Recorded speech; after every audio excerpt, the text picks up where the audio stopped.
आप सबों का हार्दिक अभिनंदन। आज के इस अंक में हम लोग भारतीय संविधान के निर्माण में भारतीय संविधान सभा के गठन हेतु निर्वाचन व्यवस्था के बारे में पढ़ेंगे।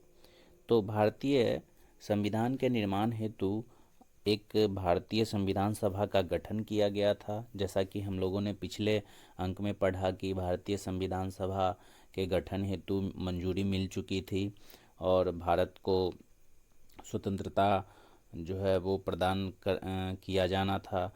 तो इसके लिए भारत को खुद के एक संविधान की ज़रूरत थी और इसके लिए एक संविधान सभा का गठन किया गया, जिनका प्रमुख कार्य यह सुनिश्चित किया गया कि इनके तहत ही भारत का एक संविधान बनाया जाएगा। अर्थात संविधान सभा के ऊपर पूरा दायित्व था कि भारतीय संविधान के निर्माण किस तरह से किए जाने हैं। तो इसके तहत आज हम जो पढ़ने वाले हैं भारतीय संविधान सभा के सदस्यों का निर्वाचन। अर्थात भारत में संविधान बनाने के लिए एक संविधान सभा का गठन किया गया और संविधान सभा में कौन कौन से प्रतिनिधि भाग लेंगे इसके लिए एक निर्वाचन व्यवस्था की गई। तो आइए देखते हैं इसके तहत क्या क्या प्रावधान किए गए थे। संविधान सभा के सदस्यों के निर्वाचन हेतु टोटल 389 मेंबर्स बनाए गए थे। अर्थात पूरे भारत से 389 सदस्यों का चुनाव होना था। इसमें से 296 सदस्य ऐसे प्रांतों से थे जहां पे अंग्रेज़ों का शासन था। अर्थात हम लोग कह सकते हैं कि अंग्रेजों के अधीन प्रांतों से 296 सदस्य थे। 93 सदस्य जो थे, 93 सदस्य वो प्रिंसली स्टेट से थे। अर्थात ऐसे राज्यों से थे जो स्वतंत्र थे। अर्थात ऐसे राज्य जहां अभी भी राजा महाराजाओं का शासन था, अर्थात देसी रियासतों से। तो 296 मेंबर जो थे वो ब्रिटिश स्टेट से थे और 93 मेंबर्स जो थे वो प्रिंसली स्टेट से थे और 4 मेंबर ऐसे थे जो चीफ कमिश्नर के स्टेट से थे। अर्थात कि भारत में उस समय कुछ राज्य ऐसे थे जो अंग्रेज़ों के अधीन थे, कुछ राज्य ऐसे थे जो स्वतंत्र थे जिन्हें हम देसी रियासत के नाम से जानते हैं, और कुछ राज्य ऐसे थे जहां पर चीफ कमिश्नर का प्रभाव था। अर्थात उन राज्यों को चीफ कमिश्नर के अधीन काम करना पड़ता था। तो टोटल 389 सदस्य इस तरह से हुए और इन 389 सदस्यों का चुनाव होना था और इसमें मुख्यतः 2 पार्टियां सम्मिलित हुई थी, एक इंडियन नेशनल कांग्रेस और दूसरा मुस्लिम लीग। अब संविधान सभा के सदस्यों का जो है चुनाव वो जुलाई अगस्त के 1946 के जुलाई अगस्त महीने में हुआ और इसमें मुख्यतः जो देसी रियासत के प्रतिनिधि चुने जाने थे, तो वो देसी रियासत अपने अपने प्रतिनिधियों को वहाँ भेज चुकी थी और मुख्यतः जो चुनाव हुए थे वो 296 सीटों पे हुए थे और इसमें से 4 सीट तो कमिश्नर के थे। बाकी 292 सीट जो थे उनके लिए आंकड़े कुछ इस प्रकार हैं। भारतीय राष्ट्रीय कांग्रेस को जो है चुनाव में मतलब 292 सीटों में से 208 सीट प्राप्त हुए और मुस्लिम लीग को 73 सीट प्राप्त हुए और अन्य दल एवं स्वतंत्र उम्मीदवार जो हैं वो 15 सीटों के साथ इस चुनाव में निकल कर सामने आए। तो हम देख सकते हैं कि इन तीनों आंकड़ों को मिलाने पे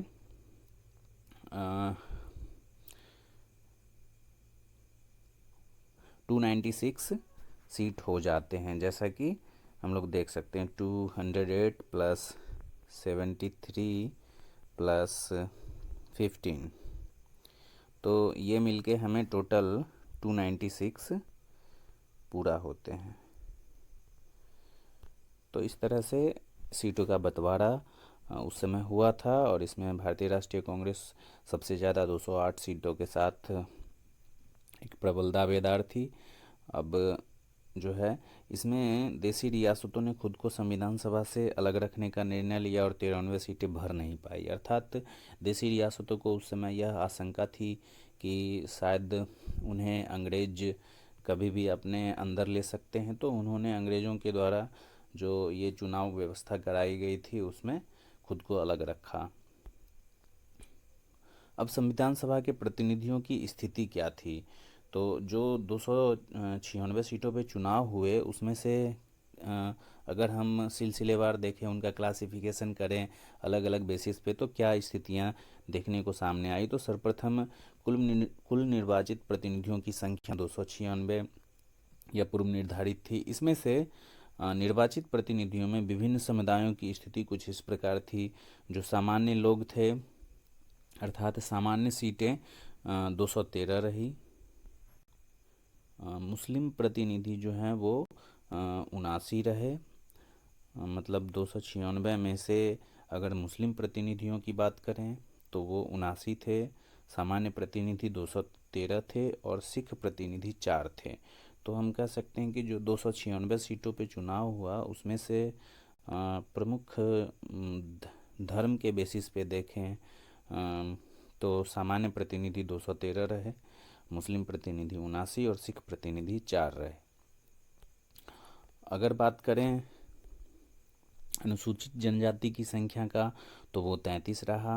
अर्थात टोटल सीट में अगर ओवरऑल देखें तो अनुसूचित जनजाति जो है वो 33 प्रतिनिधि उनका प्रतिनिधित्व था और महिलाओं की संख्या कुल 15 थी।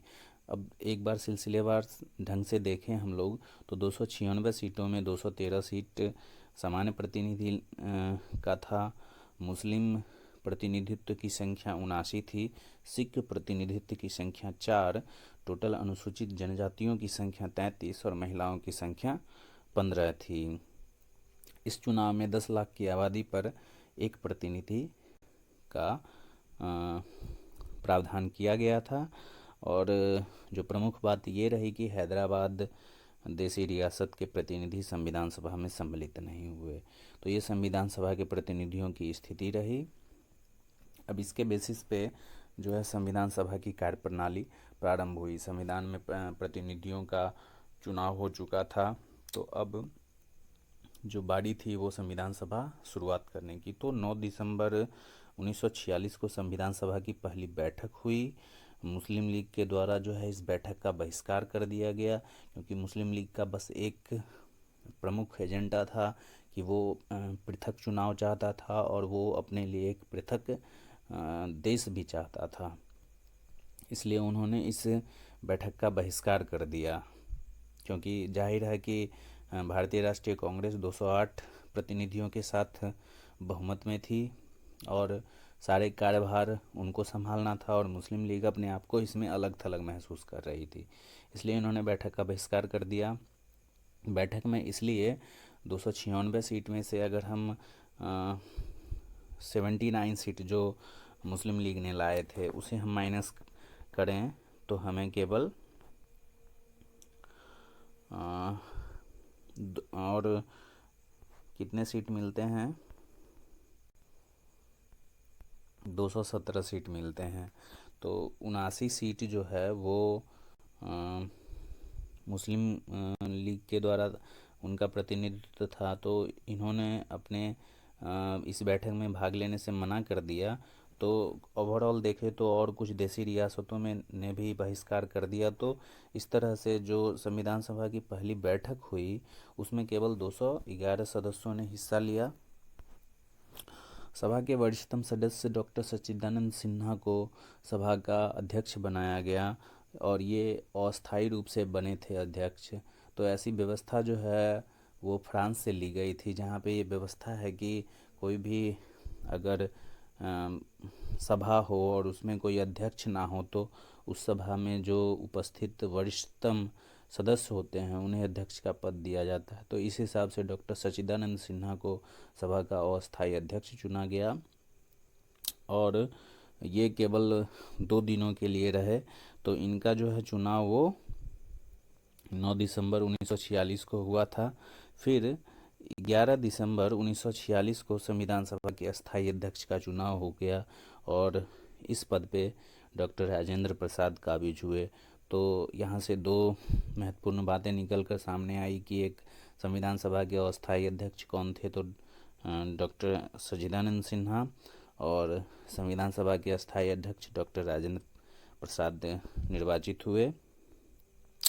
डॉक्टर एच.सी. मुखर्जी और वी.टी. कृष्णमाचारी सभा के उपाध्यक्ष निर्वाचित हुए। अर्थात संविधान सभा के गठन में एक अध्यक्ष और दो उपाध्यक्ष रहे। यहाँ पे ध्यान देने वाली बात यह है कि एक अस्थायी अध्यक्ष भी चुने गए, डॉक्टर सच्चिदानंद सिन्हा, फिर अस्थायी अध्यक्ष चुने गए डॉक्टर राजेंद्र प्रसाद, और दो उपाध्यक्ष निर्वाचित हुए जो कुछ इस प्रकार हैं, डॉक्टर एच.सी. मुखर्जी और वी.टी. कृष्णमाचारी। 13 दिसंबर 1946 को नेहरू द्वारा पेश उद्देश्य प्रस्ताव के साथ संविधान सभा की कार्रवाई प्रारंभ हुई।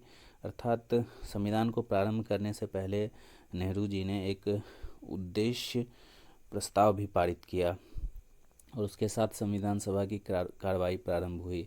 यह उद्देश्य काफ़ी महत्वपूर्ण रहा और इस उद्देश्य में ही संविधान की एक तरह से कहें तो सारी बातें निहित थी।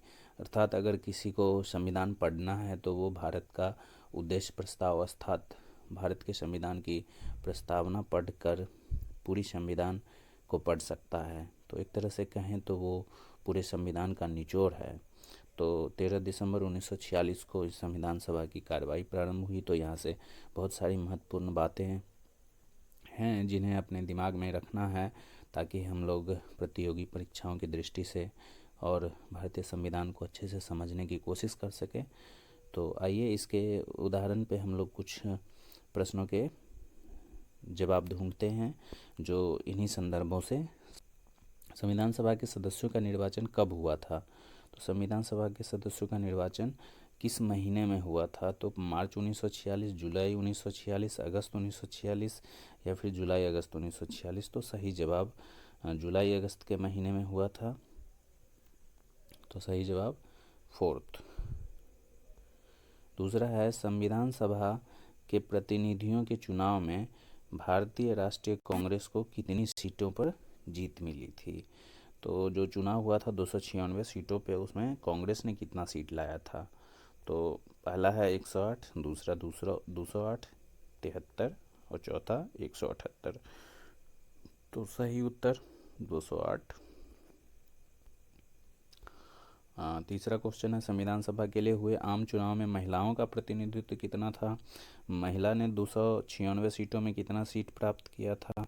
तो पहला ऑप्शन है 15, दूसरा 20, तीसरा 25, चौथा 30। तो सही जवाब 15।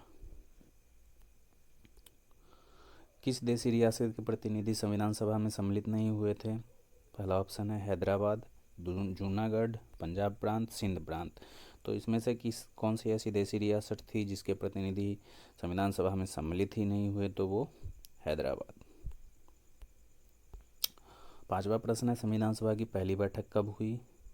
संविधान सभा की पहली बैठक 9 दिसंबर 1946, 11 दिसंबर 1946, 13 दिसंबर 1946 या 15 दिसंबर 1946। तो सही जवाब 9 दिसंबर 1946। संविधान सभा की पहली बैठक में कितने सदस्यों ने हिस्सा लिया था? पहला है 296, दूसरा 299, तीसरा 211, चौथा 208। तो सही जवाब 211 सदस्यों ने संविधान सभा के पहले बैठक में हिस्सा लिया था। संविधान सभा के अस्थायी अध्यक्ष कौन थे? डॉक्टर सच्चिदानंद सिन्हा, जी.वी. मावलंकर, राजेंद्र प्रसाद या पंडित जवाहरलाल नेहरू। सही जवाब डॉक्टर सच्चिदानंद सिन्हा अस्थायी अध्यक्ष थे। संविधान सभा की कार्रवाई कब प्रारंभ हुई? तो पहला है 9 दिसंबर 1946, 11 दिसंबर 1946, 12 दिसंबर 1946 या 13 दिसंबर 1946। 9 दिसंबर 1946 को संविधान सभा की पहली बैठक हुई और कार्रवाई उद्देश्य प्रस्तावना के साथ 13 दिसंबर 1946 को स्टार्ट हुआ। तो इस तरह से हम लोगों ने इतने प्रश्न किए और अगले अंक में हम लोग भारतीय संविधान की उद्देशिका के बारे में बहुत अच्छे ढंग से पढ़ेंगे। तो मिलते हैं अगले अंक में। आज के लिए इतना ही। धन्यवाद।